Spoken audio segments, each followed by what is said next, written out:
Hello, my name is Rich Howard, owner of Architectural Builder Supply. This video is to bring you a closer look at the Donjo ALP-206. This is what it looks like.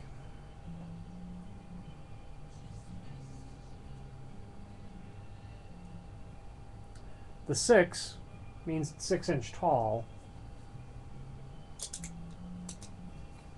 Should be used for an outswinging door. See, it's 6-inch. The width of the face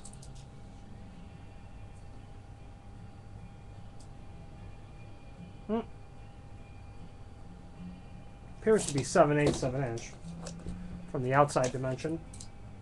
Yeah, it's 7/8 exactly, the width of this part. 7/8.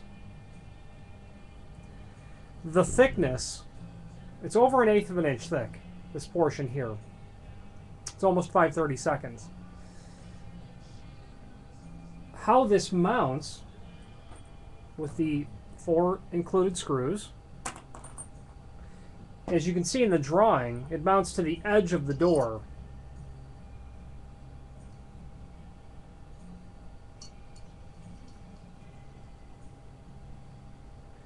This portion is installed on the edge of the door. So this is the face that you would see from the outside if the door was a right-hand reverse or swung towards you that way. The hinges were over here, and the door swung out towards you. You're going to want to make sure that you've got enough gap to accommodate these mounting tabs. You know, it's more than 1/8 of an inch, and that's thick. The typical margin between a door and frame is not 1/8 of an inch. Of course, you could mortise all of that into the edge of the door. I don't see why you certainly could.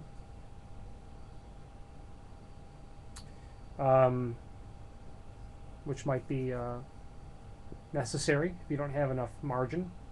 This is the brass, sprayed brass colored one. You know, it could also pass for, you know, it could match locks that were brass or chrome as well. Pardon me, bronze. You know, it's a sprayed dull brass. Again, it's available in the dark bronze color and the sprayed silver color. It does include the 4.5-inch screws. Probably looks like a number 10. If you have any questions on this item, please feel free to reach out to us. Thank you.